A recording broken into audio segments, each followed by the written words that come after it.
My name is Epsiba Beulah. Before I was a Hindu girl doing a lot of idol worship, and I was like completely a traditional girl, like accepting what father says, what elder says, and I was used to respect all those things. And after coming to the Lord, and I stopped the tradition. I completely stopped the tradition, and I just entered into the love and compassion of the Lord.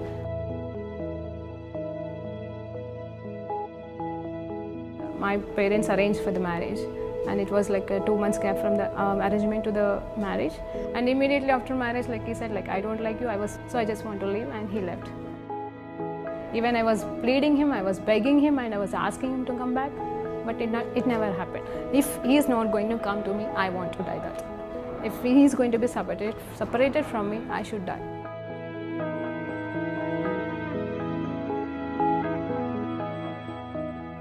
The day I was about to kill myself, I was watching a TV channel, and immediately she started like, here one girl is crying. You have been separated with your husband and you are planning to die now, but you are not going to do that. Immediately I called to one of my Christian friends, and she shared with me the gospel. On the spot, I accepted Lord as my Savior. The next moment, I felt free from the burdens and all kind of thoughts, and everything left me. Praise Lord అండి. దేవునికి మహిమ కలుగును గాక. ప్రార్థన చేసుకుందాం.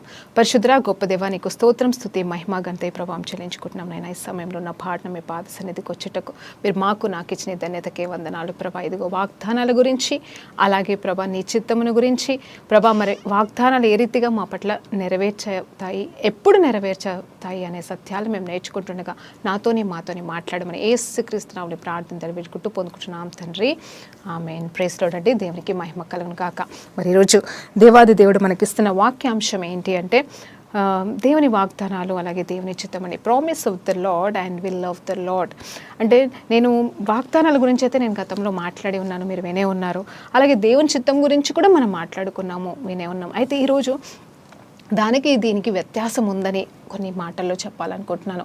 అవునండి, మన వాగ్దానాలు ఎప్పుడు నెరవేర్చబడతాయి అంటే, మనం ఎప్పుడు దేవుని చిత్తము చేస్తామో అప్పుడే. హల్లెలూయా, దేవునికి మహిమ కలుగును గాక. అవును, కొన్ని వాగ్దానాలు దేవుడు కండిషన్స్గా పెడతాడండి. అంటే మీరు ఇది చేస్తే నేను ఇది మీకు ఇస్తాను, చేస్తానని ఆయన వాగ్దానం చేస్తాడు. కొన్నిసార్లు మరి వాగ్దానం ఎలా వస్తుందంటే, మనం ఏం చేసినా చేయకపోయినా నేను ఇది చేయబోతున్నాను అని కూడా వాగ్దానాలు వస్తాయి. మరి వాగ్దానాలు మనకి ఏ రూపంలో వస్తాయంటే, ప్రవచనాత్మకంగా వస్తాయి, కళల రూపంలో వస్తాయి, దర్శనాల రూపంలో వస్తాయి. అలాగే మరి మనం ప్రార్థించినప్పుడు ఏదో ఒక రకంగా ఆత్మదేవుడు మనతో మాట్లాడడం అనేది జరుగుతుంది. సో ఆ రీతిగా వాగ్దానాలు అయితే మనం పొందుకుంటామండి. మరి నూతన సంవత్సర వాగ్దానాలే కావచ్చు, పుట్టినరోజు వాగ్దానాలే కావచ్చు, మరి ఏ రకంగా అయినా సరే వాగ్దానాలు అయితే దేవుడు ఇస్తాడు. అది కూడా బైబిల్ పరంగానే మనకి ఇస్తాడు, ఆయన కళల ద్వారా ఇస్తాడు. మరి ఆయన చేయబోయే విషయాలని గురించి కూడా వాగ్దాన పూర్వకంగా చెప్తాడండి. కానీ మనం తెలుసుకోవాల్సిందల్లా ఏంటంటే, ఆయన చిత్తము కూడా మనం నెరవేర్చాలి. అంత మాత్రమే కాదు, విధేయత చూపించాలి. అవునండి, మనం విధేయతని చూపిస్తే, అంటే దేవుడు ఏదైనా చెప్తే, ఆయన చిత్తం మనకు బయలుపరిస్తే, ఆ చిత్తాన్ని మనం చేసి ఆ విధేయతతో మనం అది కంప్లీట్ చేస్తే, ఆయన చెప్పిన బాధ్యత కావచ్చు, పనే కావచ్చు, ఆయన చెప్పింది ఏదైనానో మనం ఒబీడియంట్ చూపిస్తే, నెరవేరుస్తే, ఆ వాగ్దానాల మరి నెరవేర్పు అనేది తొందరగా జరుగుతుందని. అంటే ఎంత తొందరగా దేవుడు చెప్పింది మనం చేస్తే, ఎంత తొందరగా దేవుని చిత్తాన్ని మనం గాయకుంటే, మరి అంత తొందరగా వాగ్దానాలు కూడా నెరవేర్చబడతాయని నా అనుభవంలో నేను నేర్చుకున్న విషయాలు మీకు చెప్పబోతున్నానండి. మరి చూడండి, మరి 100% మళ్ళీ చెప్తున్నాను, ఖచ్చితంగా వాగ్దానాలు నెరవేర్చబడతాయి. కానీ మరి దేవుని చిత్తం తెలుసుకోలేకపోతున్నాము మనం ఈ రోజులలో అని కూడా నేను మీకు చెప్పబోతున్నాను. ఎందుకంటే దేవుని చిత్తము ఏ విషయంలో ఎలా ఉంది అనేది వెంటనే దేవుడైతే మనకు బయలుపరచడు, కానీ మనం కనిపెట్టవలసిన వారిగా ఉన్నాము. వాగ్దానాలు కూడా అంతే అండి, మనకి ఎట్లా స్పాట్లో దేవుడైతే ఇవ్వడు, కానీ వాగ్దానాలు చేసిన దేవుడు నమ్మదగిన దేవుడు కాబట్టి మనము అవి ఎట్లా మరి పొందుకోవాలో కూడా మనకు నేర్పిస్తాడు. ఉదాహరణ చూద్దామండి. అబ్రహాం విషయంలో చూస్తే, మరి నేను ఇది ఎక్కడ నుండి, ఏ అంశం నుండి నేను తీసుకున్నానంటే, హెబ్రీ రాసిన పత్రిక 10వ అధ్యాయం 36వ వచనం నుండి నేను ఈ మాట మాట్లాడాలనుకున్నానండి. మీరు దేవుని చిత్తమును నెరవేర్చిన వారై చూడండి, దేవుని చిత్తమును నెరవేర్చిన వారే వాగ్దానమును పొందు నిమిత్తము మీకు ఓర్మి అవసరమై ఉన్నది అని చెప్తున్నాడు. హల్లెలూయా, దేవునికి మహిమ కలుగును గాక. ఇది ఎబ్రీయులకు రాసిన పత్రిక 10వ అధ్యాయం 36వ వచనంలో రాయబడిన మాట అండి. మరి దానికంటే ముందు కొంచెం సందర్భంలోకి వెళ్ళిపోయినా తర్వాత సందర్భాలు మనం చదివినా కూడా మరి దేవాది దేవుడు అక్కడ క్లియర్గా దేవుని చిత్తం గురించి, మరి దేవుని వాక్యము మనం ఎట్లా లోబడాలి అనే విషయాల గురించి, మరి క్రైస్తవుల మనము ఎలా జీవించాలి అని అక్కడ మరి నేనైతే పౌలు భక్తుడు అనుకుంటున్నానండి. మరి ఆ హెబ్రీ గ్రంథకర్త ఎవరైనా కానీ మరి ఆయన రాసి ఉన్నాడు. అయితే మన వాగ్దానాలు నెరవేర్చబడాలి అంటే ఇక్కడ దేవుని చిత్తము మనం నెరవేర్చాలని, అలాగే ఓర్మి అంటే ఏంటంటే ఓపిక, అంటే సమయం కోసం ఎదురు చూడడం. మరి నెరవేర్చబడతాయి కొన్ని వాగ్దానాలు, స్పాట్లో నెరవేర్చబడవచ్చు, కొన్ని టైం పడుతుండొచ్చు. మరి నేనైతే నిజంగా చెప్తున్నానండి, మరి ఈ వాగ్దానం గురించి కూడా ఈసారి ఎందుకు చెప్పాలనుకున్నాను అంటే, గతంలో మీకు వాగ్దానాల గురించి నేను మెసేజ్ ఇచ్చినప్పుడు నేను ఒక మాట అన్నాను, దేవుడిచ్చే వాగ్దానాలు ఏ సంవత్సరం ఆ సంవత్సరం ఖచ్చితంగా నెరవేర్చబడుతున్నాయి, అది కూడా వెంటనే నెరవేర్చబడుతున్నాయి మన జీవితంలో. నా జీవితంలో నెరవేర్చబడింది, నేను సాక్ష్యం కూడా చెప్పానండి. అయితే ఈ సంవత్సరం నిజంగా చెప్తున్నాను, ఈ సంవత్సరం దేవుడు మనకి మరి సంఘంగా మరి grace and truth ministries house of ప్రేయర్కి దేవుడిచ్చిన వాగ్దానము మరి ఎందుకు ఆలస్యం అవుతున్నట్టుగా నా మనసు కనిపిస్తుందండి. అంటే దేవుడు చెయ్యట్లేదు కాదు, yes, God has given us that ఏంటంటే నా సన్నిధిని మీకు తోడుగా వచ్చి మరి నీకు రెస్ట్ని ఇస్తాను అని చెప్పేసి, విశ్రాంతిని ఇస్తానని దేవుడు మాట్లాడి ఉన్నాడండి ఈ సంవత్సరం మనతో. అయితే నేను అడుగుతున్న ప్రభా, నెమ్మది కనిపిస్తుంది, ఉంది, కాదనట్లే, నీ సన్నిధి ఉంది, లేదనట్లేదు, కానీ ఇంకా ఏదో కావాలని మరి వచ్చేస్తుంది ప్రభా. మరి సంవత్సరం మరి అంతం వరకు వస్తున్నాం, అంటే ఇయర్ ఎండింగ్ అయిపోబోతుంది, ఇంకా 4 నెలల్లో అయిపోబోతుంది ప్రభా, కానీ అర్థం కావట్లేదు, ఈ వాగ్దానం ఈసారి ఎందుకో సంపూర్ణంగా నెరవేర్చబడలేదు అని ఆలోచన చేస్తుంటే దేవుడిచ్చిన వాగ్దానాన్ని ధ్యానించడం వల్ల ఆరంభించాను.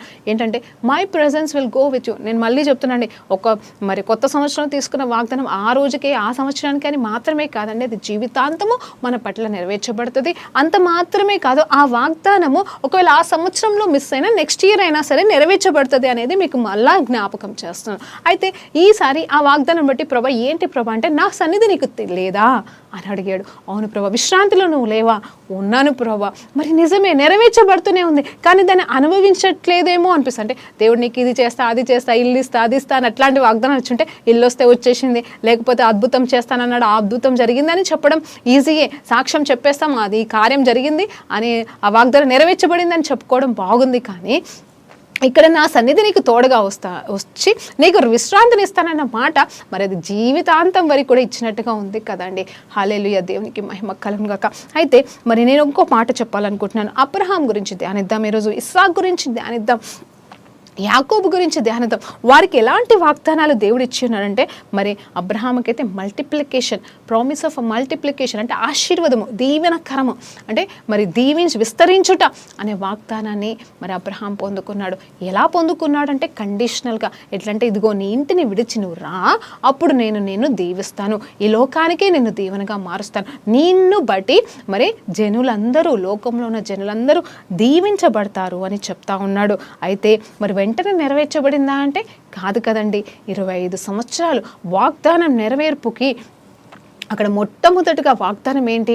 దీవిస్తాను, ఆశీర్వదిస్తాను అనేది మొట్టమొదటి వాగ్దానం. అయితే తర్వాత అయ్యా నువ్వు దీవిస్తాను అంటున్నావు, నాకు ఆస్తినిచ్చావు, అంతస్తునిస్తావు, అన్నీ ఇచ్చావు, సరే నేను విస్తరించబడుతున్నాను ఫిజికల్గా, మరి ఆస్తిపరంగా అన్ని రకాలుగా నేను బాగున్నాను, ఆరోగ్యంగానే ఉన్నాను, కానీ మరి వారసుడు లేడే అని చెప్పేసి ఇక్కడ అడుగుతా ఉన్నాడు. మరి ఆ వారసుడు వస్తేనే కదండి మరి మల్టిప్లికేషన్, నీ ద్వారా జనములు దీవించబడతారు, నీ ద్వారానే మరి జనులు వస్తారు అనే మాట నెరవేర్చబడాలంటే ముందు ఆ మొదటి సంతానం కూడా కావాలి కదండి. మరి నిజమే, ఆశీర్వాదాలు అన్నీ అయితే వచ్చినాయి, ధనవంతుడు అయిపోయాడు. మరి 12వ అధ్యాయము ముగింపులోకి వెళ్ళిన మరి 13వ అధ్యాయం, మరి ఆదికాండం 13వ అధ్యాయంలోనే మరి అతను ధనవంతుడు అయిపోయాడు, కావాల్సినవన్నీ దేవుడు ఇచ్చేశాడు, మరి చేయవలసినవన్నీ కూడా చేసేసాడు. కానీ అయితే పుత్రుడి విషయంలో వాగ్దానము మాత్రం ఎప్పుడు నెరవేర్చబడిందంటే మరి ఆల్మోస్ట్ 25 years మరి ఎదురు చూడాల్సి వచ్చింది. ఆ సమయంలో దేవుడు తనకి మరి నిరీక్షణ, చూడండి మనం ఓర్మి కావాలి, ఏం కావాలండి? వాగ్దానాలు నెరవేర్చబడాలంటే, ఆ వాగ్దానాన్ని మనం స్వతంత్రించుకోవాలంటే దేవుని చిత్తం చేస్తూ ఓపిక కలిగి నిలబడినప్పుడు దేవుడు మనకు ఇచ్చిన వాగ్దానాలు పరిపూర్ణం చేస్తాడండి. హల్లెలూయా, దేవునికి మహిమ కలుగును గాక. ఇప్పుడు నేనేం జ్ఞాపకం చేస్తున్నానంటే మీకు దేవుడు ఏ వాగ్దానం ఇచ్చాడు, ఏ కళ ఇచ్చాడు? వాగ్దానం అంటే వచనం రూపంలోనే కాకపోవచ్చు, అలాగే మరి కళ ఇచ్చాడా, దర్శనం ఇచ్చాడా, ఇదిగో నీ కుటుంబాన్ని రక్షిస్తాను, ఇదిగో నీకు ఇది జాబ్ ఇవ్వబోతున్నా, నీకు ఇది పెళ్లి చేయబోతున్నా, లేకపోతే వాట్ ఎవర్ ఇట్ మేబీ, ఇదిగో నేను సేవలో వాడుకుంటానని గొప్ప దర్శనం నీకు ఇచ్చి ఉన్నాడా? అవన్నీ ఇంకా నెరవేర్చబడలేకపోతున్నాయా? మరి నువ్వు ఇంకా ఆలస్యం అయిపోతుందని బాధపడుతున్నావా? ఈరోజు దేవుడు నీకు ఇస్తున్న మరొక బలమైన మాట ఏంటంటే, ధైర్యం ఇచ్చే మాట ఏంటంటే, ఇదిగో ఓర్మితో ఎదురు చూడు. దేవుని చిత్తం ఏంటో నువ్వు చేస్తా పోవును. దేవుని చిత్తం ఏంటండి? పరిశుద్ధంగా ఉండడం దేవుని చిత్తం, ఆయన చెప్పింది చేయడం దేవుని చిత్తం, ఆయన మాట గైకొనడం దేవుని చిత్తం, ఆయనతో సమయం గడపడం దేవుని చిత్తం. ఇదిగో ఇవన్నీ నువ్వు చేసుకుంటూ ఎదురు చూస్తూ ఓపికతో గునుగకుండా సునుగకుండా నువ్వు నిలబడితే దేవుని సమయంలో ఆయన ఇచ్చిన వాగ్దానం నెరవేర్చబడుతుందండి. హల్లెలూయా, దేవునికి మహిమ కలుగును గాక. మరలా చెప్తున్నాను, 25 సంవత్సరాల తర్వాత వాగ్దానం అయితే నెరవేర్చబడింది. అది కుమారుడి వాగ్దానం. మరి నీ ద్వారా జనులు దీవించబడతారనే వాగ్దానం ఎప్పటి వాగ్దానం అండి? అది నిజం చెప్పాలంటే మరి యేసు ప్రభువారు రెండో రాకడ వచ్చేంతవరకు కూడా ఈ అబ్రహాముకి ఇచ్చిన వాగ్దానం నెరవేర్చబడుతూనే ఉంటుందండి. హల్లెలూయా. ఇప్పుడు నేను అన్యుల నుండి వచ్చాను, జెంటైల్స్ నుండి వచ్చాను. సో మా వాగ్దానాలని, అబ్రహాంకి ఇచ్చిన వాగ్దానాలు, అబ్రహాంతో చేసుకున్న నిబంధనలు మనం జ్ఞాపకం చేస్తే మనమందరం కూడా దానిలో మరి ప్రతిరోజు యాడ్ అవుతున్నాం దేవుని రాజ్యంలోకి. ప్రతిరోజు మనం దీవించబడుతున్నాం, ప్రతిరోజు నరకం నుండి తప్పించబడుతున్నాం. అంటే ప్రతిరోజు కూడా మనము అబ్రహాము దీవెన, దేవుడిచ్చిన వాగ్దానము మన పట్ల 100% నెరవేర్చబడుతుంది. అది అబ్రహాముకి మాత్రమే కాదు, అబ్రహాము సంతానానికి అని చెప్పిన మాట నిజముగా యేసు ప్రభు ద్వారా ఆయన రెండో రాకడ వరకు కూడా నెరవేర్చబడుతుందని మీతో చెప్తానండి. అలాగే మరి నా సన్నిధి మీకు తోడుగా వచ్చిన అనేది దేవుడిచ్చిన ఈ సంవత్సరం వాగ్దానం, అది కేవలం ఈ సంవత్సరానికి మాత్రమే కాదు, కానీ మరి నిరంతరం నిత్యము మనకి తోడుగా ఉండును గాక. ఆయన విశ్రాంతిలో మనము నిత్యము నిరంతరము ఉండును గాక. అదే ఓర్మి కలిగినప్పుడు నెమ్మది ఉంటుంది, సమాధానం ఉంటుంది. అదే సమాధానాన్ని మనము మరి పొందుకోగలగాలని దేవుడు ఈరోజు జ్ఞాపకం చేస్తున్నాడు. అయితే ఇస్సాకు విషయంలో ఏం జరిగిందండి? మరి ఇస్సాకు ఇచ్చిన వాగ్దానం ఏంటి తెలుసా అండి? ఫ్రూట్ఫుల్నెస్. ఇస్సాకి అవును అబ్రహాముతో చేసిన నిబంధననే కంటిన్యూ చేస్తున్నాడు, అదే వాగ్దానం తిన ద్వారా నెరవేర్చబడుతుంది. కానీ ఇక్కడ ఏంటి? ఫలింపు గురించి మాట్లాడుతున్నాడు. మరి ఎలాంటి వాగ్దానం అంటే ఫ్రూట్ఫుల్నెస్ వాగ్దానం. నిజం చెప్పాలంటే అబ్రహాము తవ్విన బావులన్నీ కూడా ఇస్సాకు సమయానికి వచ్చేసరికి అన్ని పూడ్చబడినప్పుడు మరి ఆయన తవ్వుతున్నాడు, మళ్ళీ తవ్వినప్పుడు మరి వాళ్ళు ఆటంకపరుస్తున్నారు, మరి వేరే వాళ్ళు వచ్చి ఆటంకపరుస్తూ వాళ్ళు ఆక్రమిస్తూ ఉన్నారు. కానీ ఒక సమయం వచ్చినప్పుడు ఏం జరిగిందంటే మరి తనకి రావాల్సిన ఆ బావిలో మరి దేవుడు మరలా ఇప్పించడం మాత్రమే కాదు, మరి ఫ్రూట్ఫుల్నెస్, ప్రామిస్ ఆఫ్ ఫ్రూట్ఫుల్నెస్, ఫలించుట అనే వాగ్దానము ఇస్సాక్కి దేవుడు ప్రత్యేకంగా ఇచ్చాడు. మరి అది ఎట్లా నెరవేర్చబడింది తెలుసా అండి? నిజంగా మొట్టమొదటిగా చూస్తే మరి 40 సంవత్సరాలలో వివాహం చేసుకున్న ఇస్సాక్కి మరి 20 సంవత్సరాల తర్వాత మరి పుత్రులు కలిగారు, అంటే బిడ్డలు పుట్టి ఉన్నారు, అంటే సంతానం లేదు తనకి. మరి రిబ్కా గారితో పాటుగా ఏకీభవించి మరి ఇస్సాకు తన భార్య నిమిత్తం ప్రార్థన చేసినప్పుడు దేవాది దేవుడు 20 సంవత్సరాల తర్వాత మరి గర్భము తెరవడం అనేది జరిగింది. అంటే ఆ ఫ్రూట్ఫుల్నెస్ అనేది నిజంగా ఇస్సాకు ఎప్పుడు పొందుకున్నాడు అంటే, మరి నిజం చెప్పాలంటే తండ్రి ద్వారా వచ్చిన నిబంధన ఉంది, ఆశీర్వాదం ఉంది, అన్నీ బాగున్నాయి. కానీ మరి బిడ్డలు అనేవారు ఇంకా లేకపోయేసరికి దేవుడిచ్చిన వాగ్దానం చొప్పున 20 సంవత్సరాల తర్వాత అయినా సరే ఆ వాగ్దానం అనేది నెరవేర్చబడింది. హల్లెలూయా, దేవునికి మహిమ కలుగును గాక. అంత మాత్రమే కాదండి, కేవలం వాళ్ళు పుట్టడం మాత్రమే కాదు, ఒక్కరు కాదండి, 2 పుట్టారు. హల్లెలూయా, దేవుడు ఇప్పుడు మాట్లాడుతున్నాడండి నా ద్వారా మీతో. ఎవరెవరైతే గర్భఫలం కోసం ఎదురు చూస్తున్నారో, పిల్లలు లేరని బాధపడుతున్నాడో, దేవుడు ఈ సమయంలో మీకు ఒక్కరిని కాదు, ఇదిగో నా వచనం వింటున్న ప్రతి ఒక్కరితో మరి ఎవరైతే బిడ్డలు లేరని బాధపడుతున్నారో, ఈరోజు దేవుడు మీకు ఒక్కరిని కాదండి, 2 కవల పిల్లల్ని ఇస్తున్నాడని ప్రవచనాత్మకంగా దేవుడు జ్ఞాపకం చేస్తుండగా, మీతో మాట్లాడుతుంటుండగా, ఇది ప్రవచనాత్మకంగా ఆమేన్, ఇది నాకు, నా భార్యకి, ఇదిగో నువ్వు ఎవరి కోసమైతే ఎదురు చూస్తున్నావో బిడ్డలు పుట్టాలని వారికి జరుగును గాక అని యేసు నామములో ప్రకటిస్తున్నాను. హల్లెలూయా, దేవునికి మహిమ కలుగును గాక. ఇదిగోండి మరి తర్వాత చూస్తే మరి తను మరి దేవాది దేవుడు చెప్తున్నాడు, నువ్వు ఎక్కడికి వెళ్ళొద్దు, ఐగుప్తుకి వెళ్ళొద్దు, ఎక్కడికి వెళ్ళొద్దు, ఉన్న చోటనే ఉండు, విత్తనం వెయ్యు. అది కరువు కాలం అండి. కరువు కాలంలో నువ్వు నిలబడ్డ చోటనే నిలబడి విత్తనం వెయ్యు అన్నప్పుడు దేవుడు చెప్పిన స్వరానికి ఇస్సాకు గారు లోబడ్డారు. చూడండి, మనం దేవుని చిత్తం చేయడం గురించి మరి విధేయత గురించి కూడా మాట్లాడుకున్నాం కదండి. అక్కడ దేవుడి స్వరాన్ని విన్నాడు. దేవుని చిత్తం ఏంటి? అక్కడే ఉండి ఏమి చేయాలి? ఇదిగో ఆ కరువులో విత్తనాలు చల్లడం ఏంటండి బాబు? కానీ మరి ఆయన విధేయత చూపించాడు, తినవలసిన ఆహారాన్ని విత్తనంగా చల్లాడు. మరి అదే సంవత్సరం 100 పంట పొందుకున్నట్టుగా బైబుల్ చెప్తుంది. అంటే ఫలింపు. మరి వాగ్దానం ఏంటి? ఇస్సాకి దేవుడిచ్చిన వాగ్దానం ఏంటంటే ఫలించుట. ఆ ఫలించుట అనే వాగ్దానం మరి మొదటిగా ఎండబోయిన పరిస్థితిలో ఉన్నాను, ఇదిగో తవ్వుతున్న బావిలన్నీ కూడా నీళ్లు వస్తున్నాయి, నీళ్లు రావట్లేదు, కానీ మరి వేరే అన్య రాజు మరి ఆక్రమిస్తున్నాడు, వారికి లేకుండా చేస్తున్నాడు. కానీ ఒక సమయం వచ్చిందండి, హల్లెలూయా, 20 సంవత్సరాల తర్వాత ఒక సమయం వచ్చింది. ఏంటంటే ఇటు 2 పిల్లలు పుట్టారు. అంత మాత్రమే కాదు, 100 పంట మరి కోసుకున్నాడు, కరువులో కోసుకున్నాడు. అంత మాత్రమే కాదు, ఆ బావులు కూడా మరి వీరి సొంతమైన. హల్లెలూయా, దేవునికి మహిమ కలుగును గాక. దేవుడు ఎంతగానో దీవించాడని, ఆ ఇస్సాకుని దేవుడు దీవించాడని మరి అందరూ గుర్తించి తన దగ్గరికి వచ్చి నిబంధన చేసుకుంటున్నారు. ఫలించలేదా అండి ఇస్సాకు? ఫలించలేదా అండి? యాకోబుని కనలేదా? ఇస్సాకుని కనలేదా? మరి యాకోబు ద్వారా మరి దేవుడిచ్చిన వాగ్దానం నెరవేర్చబడలేదా? ఇజ్రాయెల్ జనాంగము మరి ఇజ్రాయెల్ దేశము మరి యేసు ప్రభు వారు ఇస్సాకు నుండి రాలేదా? హల్లెలూయా, ఎంత గొప్ప ఫలింపండి, ఎంత గొప్ప ఫ్రూట్ఫుల్నెస్ అండి. మామూలుగా ఆశీర్వాదాలు వస్తే అది చిన్నదే, కానీ యేసు ప్రభునే కనడానికి మార్గం తెరవబడింది ఇస్సాకు ద్వారా. అంటే అందుని బట్టి కూడా దేవునికి మహిమ కలుగును గాక. మరి యాకోబు గురించి కూడా ధ్యానిద్దామండి. నేను ఎందుకు వీరు ముగ్గురిని తీసుకున్నాను అంటే ఈరోజు ప్రత్యేకంగా వాగ్దానాలకి మరి వారి గురించే కదా, అబ్రహాము దేవా, ఇస్సాకు దేవా, యాకోబు దేవా, నాకు చాలిన దేవా అని మనం పాడుకుంటాం కదండి. అబ్రహాముకి చేసిన వాగ్దానాలు నా పట్ల కూడా నెరవేర్చబడును గాక అని ప్రార్థన చేస్తూ ఉంటాం కదండి. మరి ఈ రోజు వరకు కూడా మరి వారి దేవుడే మన దేవుడిని మనం నమ్ముతూ ఉన్నాం కదండి. మరి నిజంగా వారి నుండే కదా మనం మొట్టమొదటిగా నేర్చుకోవాల్సింది. కాబట్టి మరి ఈ మాట నేను చెప్తున్నాను. మరి యాకోబు విషయంలో ఏం జరిగిందంటే, యాకోబుకి దేవుడిచ్చిన వాగ్దానం ఏంటి తెలుసండి? అంటే ఆయన ద్వారా దేవుడు నెరవేర్చాలనుకుంటున్నది ఇచ్చిన వాగ్దానం ఏంటంటే ఇన్హెరిటెన్స్. హల్లెలూయా, దర్శనం ఇవ్వలేదని ఇచ్చాడు. తను పారిపోయి వెళ్తున్నప్పుడు యాకోబుకి దేవుడిచ్చిన మాట ఏంటి తెలుసా? ఇదిగో నేను గొప్ప చేయబోతున్నాను, మరలా ఈ స్థలంలోకి నేను తీసుకొస్తాను అని చెప్పేసి, ఇక్కడ నీకు స్వాస్థ్యంగా ఈ భూమిని నీకు ఇవ్వబోతున్నాను అని చెప్తున్నాడు. హల్లెలూయా, దేవునికి మహిమ కలుగును గాక.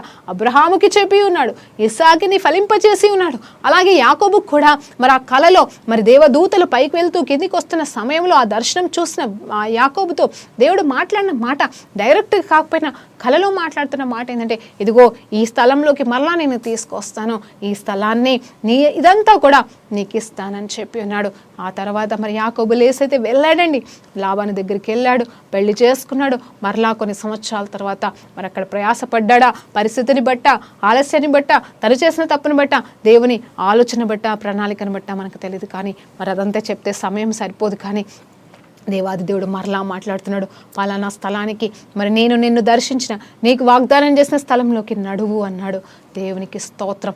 ఎప్పుడైతే మరి తిరిగి మరలా బేతేల్ అనే స్థలానికి, అవును యాకోబు పెట్టారు కదండి, ఇది దేవుని మందిరం, ఇక్కడ దేవుని సన్నిధి ఉంది ఇది అని చెప్పి బేతేల్ అని పెట్టిన స్థలంలోకి, పేరు పెట్టిన స్థలంలోకి మరి యాకోబు వచ్చి ఉన్నాడు. మరి అదే స్థలాన్ని దేవుడు మరి ఎన్నుకొని అక్కడి నుండే బెత్లెహేమ్గా మరి బేతేల్ అనే స్థలం నుండి దేవుడు కూడా పుట్టి ఉన్నాడు. హల్లెలూయా, దేవునికి మహిమ కలుగును గాక. స్వాస్థ్యంగా పొందుకోలేదా అండి? పొందుకున్నాడు. యాకోబు ఉన్నాడు, అక్కడే జీవించి ఉన్నాడు, అక్కడే బిడ్డల్ని కని ఉన్నాడు. అంటే బిడ్డలనైతే అక్కడెక్కడో కని ఉన్నాడు, కానీ ఇక్కడైతే ఉన్నారు కదండి, కొంతకాలం ఉన్నారు. తర్వాత దేవుడి ప్రణాళికను బట్టి మరి ఐగుప్తుకి వెళ్ళడం జరిగింది. మరలా తర్వాత వాగ్దాన దేశానికి తిరిగి రావడం జరిగింది. అంటే యాకోబు కాలంలోనే తిరిగి వచ్చారు, ఆ ప్లేస్ని స్వతంత్రించుకున్నారు. కానీ కరువును బట్టి వెళ్ళాల్సి వచ్చింది. హల్లెలూయా, దేవునికి మహిమ కలుగును గాక. నిజమే కదండి, మనం ఎన్ని ఆలోచించినా కానీ, ఏమి ఆలోచించినా కానీ నిజమే. వాగ్దానం చేసిన దేవుడు, నమ్మదగిన దేవుడు, ఆయన ఇచ్చిన ఈ మాట కూడా పొల్లిపోదు. అందుకే చెప్తాడు కదండి, ఇదిగో నేను పంపిన మాట, నేను పంపించిన వాగ్దానం ఏది కూడా వ్యర్థం కాదు. ఖచ్చితంగా అది ఎందు నిమిత్తము నేను పంపించానో అది 100% నెరవేర్చబడుతుంది అంటున్నాడు. మాట పంపిస్తేనే మరి నెరవేర్చబడితే, మరి వాగ్దానం చేస్తే అది 100% నెరవేర్చబడుతుంది. కాబట్టి ఈరోజు మిమ్మల్ని బలపరుస్తున్నానండి. మీకు విశ్వాసం లేదా? విశ్వాసం తెచ్చుకోండి. ఓపిక లేదా? ఓపిక తెచ్చుకోండి. ఒకవేళ నేను మాట్లాడుతున్న మాట జ్ఞాపకం చేసుకోండి ఈ సమయంలో. ఏంటంటే విధేయత లేదా? హల్లెలూయా, నేను నిజంగా ఈ విషయంలో ఓడిపోయానండి. దేవుడు నాకు ఎన్నో వాగ్దానాలు ఇచ్చాడు, నేను అలాగే ఎత్తిపట్టి ప్రార్థన చేస్తే ఎందుకు ప్రభు ఆలస్యం అవుతుంది అన్నప్పుడు నువ్వు ఒబే చేసావా? నేను అది చెప్పాను కదా, నువ్వు చేసావా? నువ్వు నా చిత్తంలో 100% ఉన్నావా అని దేవుడు నన్ను ప్రశ్నించాడు. నిజమే కదా, నిజంగా ప్రభా ఎన్నోసార్లు ఆయన చిత్తం నుండి తొలగిపోతూనే ఉంటాం కదండి. ఆయన ఒకటి చెప్తే ఇంకొకటి చేస్తాం. మరి ఎక్కడండి ఒబీడియన్స్? మరి ఒక వాక్యం గుర్తుకొస్తుంది, పార్షియల్ ఒబీడియన్స్ కూడా డిసొబీడియన్స్ అంట. నువ్వు కొద్దిగా చేసినా కూడా, కొద్దిగా దేవుని మాటలు నమ్మినా కూడా, చేసినా కానీ అంటే ఆయన చెప్పినవి విన్నా కూడా అవి ఏంటంటే కొద్దిగా కాదంట, సంపూర్ణంగా వింటేనే అది ఒబీడియన్స్ కిందకి వస్తుందంట. మరి డిసొబీడియన్స్ కొంచెం కొంచెం వినకపోయినా కూడా అది పాపం కిందకే దేవుడు లెక్క కడుతున్నాడు. సో నువ్వు ఒబీడియన్స్ చేయకుండా, నువ్వు విధేయత చూపించలేదు కాబట్టి నీకు ఆశీర్వాదం ఆలస్యమవుతుంది, దేవుడిచ్చిన వాగ్దానం ఆలస్యమవుతుంది, కానీ ఆయన ఆలస్యం చేయట్లేదని మరొక్కసారి జ్ఞాపకం చేస్తున్నాడు. అంటే ఒకవేళ 25 సంవత్సరాలు ఎదురు చూడాల్సి వస్తే ఎదురు చూద్దామండి. ఇదిగో ఇస్సాకు 20 సంవత్సరాలు ఎదురు చూశాడు. ఆ మాటకు వస్తే మరి యాకోబు కూడా ఇంచుమించు మరి 15 మరి 20 సంవత్సరాలు, మరి అవునండి, తను వెళ్ళి మళ్ళీ తిరిగి రావడానికి ఆల్మోస్ట్ 20 సంవత్సరాలు పట్టింది. ఏది ఆ వాగ్దానం, ఆ స్థలంలో తను మరి ఫ్రీగా ఏసావు అనే అన్న నుండి భయపడి పారిపోయిన వాడు మళ్ళీ ఏసావు అనే అన్న దగ్గరికి వచ్చి కలిసి సంతోషంగా తన కుటుంబ సమేతంగా దేవుడిచ్చిన వాగ్దాన స్థలంలో జీవించడానికి మరి 20 సంవత్సరాల పైన పట్టిందండి. నిజమే, కానీ వాగ్దానం అయితే నెరవేర్చబడిందా అంటే 100% నెరవేర్చబడింది. ఈరోజు నేను నా జీవితంలో కూడా మీకు ఏ స్థలము దేవుడు వాగ్దానంగా ఇస్తున్నాడు, ఏ ఊరిని, లేకపోతే సేవా విషయంలో కావచ్చు, ఏ కుటుంబాన్ని, అవునండి, ఏ భార్యని, ఏ భర్తని, ఏ వ్యక్తిని, ఏ బిడ్డల్ని మరి దేవుడు వాగ్దానపూర్వకంగా ఇవ్వబోతున్నాడో మరి ఆయనైతే ఇస్తాడు. ఏదైనా సరే అండి, మీరు ఏదైనా రాసుకోండి, నేను కాదనట్లేదు. మరి మీ బిజినెస్లోనే కావచ్చు, లేకపోతే మీరు అనుకుంటారేమో ఈ అక్క ఏంటి ఎప్పుడు చూసినా కానీ మరి సేవా పరంగానే మాట్లాడుతుంది, కానీ మేము కూడా ఉన్నాం కదమ్మా, పని చేసుకునే వాళ్ళం, కూలీ చేసుకునే. ఇదిగో ఇస్సాకు గురించి మాట్లాడానండి.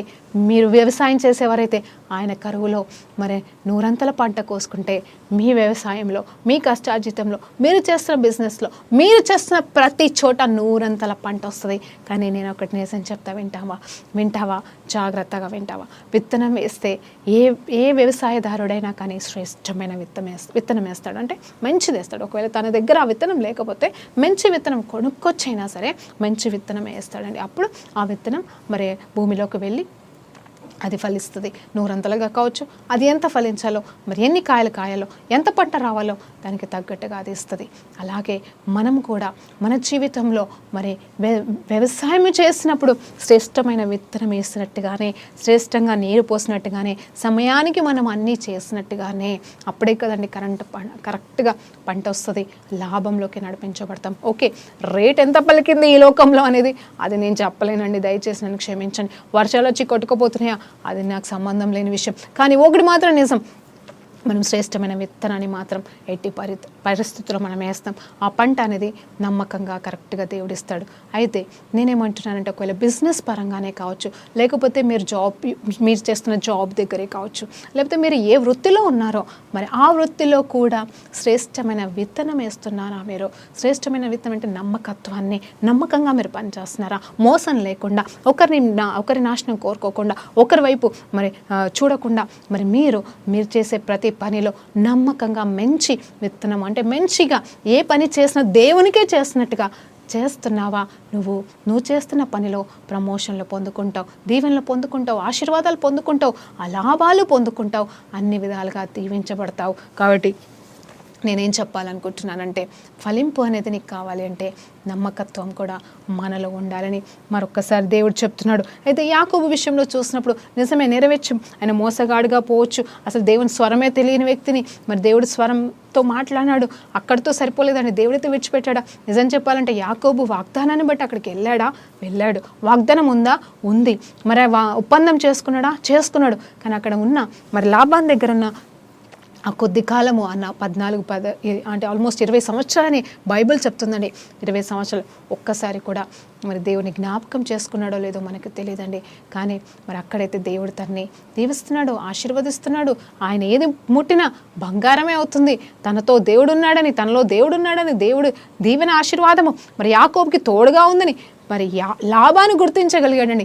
యాకోబు అయితే దేవుని మర్చిపోయాడు. బేతేలు అనే స్థలంకి నేను వెళ్ళి 10వ భాగం చెల్లించవలసిందని మరి అక్కడి గురించి ఆలోచించట్లే. మరి సంవత్సరాలు గడిచిపోతున్నా కానీ ఆలోచన లేకుండా పోతుంది. ఎందుకంటే తను ప్రయాసపడుతున్నాడు, మరి నమ్మకంగా పనిచేస్తున్నాడేమో లాభాన్ దగ్గర, కానీ లాభాన్ చేత మోసపోతున్నాడు, దేవుని మర్చిపోయి బ్రతుకుతున్నాడు. కానీ ఎప్పుడైతే అర్థమైపోయింది తనకి, దేవుడు మాట్లాడినాడు, విసిగిపోతున్నాడు. లాభాలు లేదు, తన కుటుంబం అంటూ లేదు, తన సంపాదన అంటూ తనకి లేదు, చేస్తుందంతా మరి జేబులో చిల్లు పడినట్టుగా మొత్తం లాభానికే పోతుంది, కానీ తనకంటూ తన బిడ్డలకంటూ ఏమీ చేసుకోలేకపోతున్నప్పుడు మరి దేవుడు మాట్లాడి ఉన్నాడు. అప్పుడు తిరిగి బయలుదేరి వచ్చి ఉన్నాడు, దీవెన సంపూర్ణంగా నెరవేర్చుకున్నాడు. అయితే ఈ మధ్యలో ఏం జరిగింది తెలుసా అండి? మరి దేవునితో పోరాడాడు, దేవుణ్ణి పట్టుకున్నాడు, దేవుని మీద ఆధారపడ్డం అలవాటు చేసుకున్నాడండి. సంవత్సరాల తర్వాత వాగ్దానం పొందుకున్నప్పటి నుండి మరి నమ్మకంగా విశ్వాసంతో మరి ముందుకు సాగారు అబ్రహాము, ఇస్సాకు. కానీ యాకోబు మాత్రము సమయం పట్టింది, నష్టమంతా జరుగుతున్న సమయంలో అప్పుడు వాగ్దానాల పొందుకోవాలని ఆశతో దేవుని వైపు తిరిగాడు యాకోబు. అయినా కూడా దేవుడు నమ్మదగిన దేవుడు, ఇస్సాక్ని దీవించిన దేవుడు, అబ్రహాంని దీవించిన దేవుడు, యాకోబుని కూడా దీవించాడు. ఇప్పుడు మీతో చెప్తున్న మాట ఏంటంటే, ఇప్పుడు నాకు నేనుగా చెప్పుకుంటున్న మాట ఏంటంటే, నాతో మాట్లాడండి. సరే ఆలస్యమైతే అయ్యింది ప్రభా, క్షమించు ప్రభా, ఇదిగో నువ్వు చెప్పినవి నేను చేయలేదు, నువ్వు చెప్పిన బాధ్యతల్లో నేను నమ్మకంగా లేను, ఇదిగో మంచి విత్తనాన్ని నేను విత్తలేకపోయాను, నమ్మకంగా నేను పని చేయలేకపోయాను, అవును నువ్వు చెప్పిన వాటికి విరుద్ధంగా నేను వెళ్ళిపోయాను ప్రభా, నాయనా నన్ను క్షమించు అని ఇప్పటికైనా ఆయన చెప్పినదేంటో జ్ఞాపకం చేసుకొని చేద్దామా? లేదా ఇప్పటికైనా ఆయన ఏమీ మాట్లాడి ఉన్నాడో దాని ప్రకారం ముందుకు సాగుదామా? విధేయత చూపిద్దామా? ఆయన చిత్తం ప్రకారంగా జీవిద్దామా? ఆయన కోసమే జీవిద్దామా అని మనం ఈరోజు తీర్మానం తీసుకుందామని దేవునికి మహిమ కలుగును గాక. అంత మాత్రమే కాదు, హెబ్రీయులకు రాసిన పత్రిక 5వ అధ్యాయం 8వ వచనాన్ని చక్కగా ధ్యానం చేస్తే ఈ 2-3 నిమిషాలలో ఏంటండి, ఆయన కుమారుడైనను, ఎవరండి? యేసు ప్రభువారు కుమారుడై ఉండి కూడా ఏం నేర్చుకున్నాడంట తెలుసా? యెట్ హీ లెర్న్డ్ ఒబీడియన్స్ అంట. ఎలా మరి ఆయన విధేయత నేర్చుకున్నాడంట.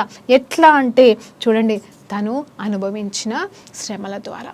యేసు ప్రభువారు శ్రమలు ఎక్కడ అనుభవించారండి, విధేయత ఎక్కడ నేర్చుకున్నాడండి అని బైబిల్లో ఎక్కడైనా రాయబడిందా అంటే ఏమో అండి, నాకు తెలియదు. కానీ ఆయన 30 సంవత్సరాలు తల్లిదండ్రుల కింద మరి తల్లిదండ్రుల బాధ్యతని నెరవేరుస్తూ జీవించాడు. 3.5 సంవత్సరాలు సేవలో ఉన్నాడు. మరి శిలువ యాగం కోసం వచ్చి ఉన్నాడు. మరి అది విధేయత కాదా? మరి సమర్పించుకోలేదా? ఆయన లేదా? మరి నిజంగా సఫర్ కాలేదంటే మనకి బైబిల్లో రాయబడలేదేమో, కానీ ఎన్ని ఇబ్బందులు పడ్డాడో, ఎన్ని కష్టాలు పడ్డాడో. ఒక మనిషిగా తను జీవించాడు కాబట్టి ఒక మనిషి అనుభవించాల్సిన కష్టాలన్నీ తను అనుభవించే ఉంటాడండి. మరి నిందలు అనుభవించే ఉంటాడు, పరిస్థితులు అనుభవించే ఉంటాడు. ఏ తుఫాను మనమే అనుభవిస్తున్నామో మన జీవిత కాలంలో అవన్నీ తను అనుభవించి ఉన్నాడు. కానీ వ్యత్యాసం ఏంటంటే, డిఫరెన్స్ ఏంటంటే ఒక్కటే, ఆయన పరిశుద్ధంగానే ఉన్నాడు, మనం పడుతూ లేస్తూ బ్రతుకుతూ ఉన్నాము. ఇదొక్కటే వ్యత్యాసం, కానీ ఇంకే వ్యత్యాసం లేదండి. సో ఆయన కూడా విధేయత నేర్చుకున్నాడు అంటే ఆయన అంతం వరకు, అంటే మధ్యలో వదిలిపెట్టి పోలేదు, దేవుని చిత్తాన్ని మధ్యలో వదిలిపెట్టలేదు. తన కష్టాలు వచ్చినా, ఇబ్బందులు వచ్చినా, ఇరుకులు వచ్చినా, ఏమొచ్చినా కానీ తను ఎందు నిమిత్తం వచ్చి ఉన్నాడో అది 100% నెరవేర్చి వెళ్ళిపోయాడని. ఇప్పుడు మనం కూడా ఎందుకు వచ్చామో మనకు తెలియదు, మన జీవితం ఏంటో తెలియదు, మన భవిష్యత్తు తెలియదు. దేవుడు ఒక వాగ్దానం ఇచ్చాడని దాన్ని పట్టుకొని అయితే పరిగెత్తుకుంటూ పోతాం, లేకపోతే ఏదో ఒకటి మనకంటూ మనకిష్టమైన గోల్ని పెట్టుకొని దాన్ని సాధించాలని పరిగెత్తుకుంటూ వెళ్ళిపోతూనే ఉన్నాం. కానీ నిజంగా చెప్పాలంటే దేవుని చిత్తంలో ఉన్నామా లేకపోతే విధేయత చూపిస్తున్నామని పరిశీలించుకోవాల్సిన సమయంలో మనం ఈ మధ్యాహ్న కాల సమయంలో ఉన్నామని జ్ఞాపకం చేస్తున్నానండి. మరొక్కసారి ఆయన ఏం చేశాడు, తగ్గించుకొని మరి దేవునికి విధేయత చూపిస్తే మనం ఎంతగా విధేయత చూపించాలని ఈరోజు మీకు జ్ఞాపకం చేస్తున్నాను. అలాగే యాకోబు, అబ్రహాము వెంటనే విధేయత చూపించాడు, కానీ దేవుని చిత్తం ఏంటో తెలియక అడ్డదారులు, అంటే ఒక మార్గంలో వెళ్ళాల్సింది ఇంకో మార్గంలో వెళ్తా ఉన్నాడు. అలాగే ఇస్సాకు కూడా దేవునికి స్పష్టంగా, అంటే మరి తండ్రి దగ్గర నుండి నేర్చుకున్న ఇస్సాకు, దేవుని స్వరాన్ని విన్న ఇస్సాకు మరి కొంచెం కూడా డిఫరెన్స్ లేకుండా మరి 100% ఒబీడియన్స్గా ఉన్నాడు. కాబట్టి 100% పంటను కోసుకున్నాడు, ఆలస్యమైనా కూడా. అదే యాకోబు విషయంలో ఏమైందంటే, తనకు వచ్చిన శ్రమలు, ఇబ్బందులు, ఎంత కష్టపడినా దీవెన లేకపోయేసరికి అయ్యో అని చెప్పేసి తను పడ్డ కష్టాల ద్వారా, నిందల ద్వారా, మాటల ద్వారా, ఓటముల ద్వారా మరి అన్నిటినీ అనుభవించి దానిలోకి వెళ్ళి తను కూడా మరి విధేయతనే మేలని చెప్పేసి తెలుసుకున్నాడండి. మరి మనం ఈరోజు మన వాగ్దానాలు నెరవేర్చాలంటే ముందు మనం దేవుని చిత్తం చేయాలి, అలాగే దేవునికి విధేయత చూపించాలని జ్ఞాపకం చేస్తూ ప్రార్థనతో ముగించుకుందామండి. పరిశుద్ధుడా గొప్ప దేవా, నీకు స్తోత్రం, స్తుతి, మహిమ, ఘనత, ప్రభావం చెల్లించుకుంటున్నాం. నైనా ఎవరెవరికి ఏ వాగ్దానం ఇచ్చావో అవన్నీ కూడా పరిపూర్ణమయ్యే మార్గాలు మాకు తెరవమని యేసుక్రీస్తు నామములో ఈ ప్రార్థన వేడుకుంటూ సమర్పిస్తున్నాం తండ్రి. ఆమేన్. ప్రైజ్ లార్డ్ అండి.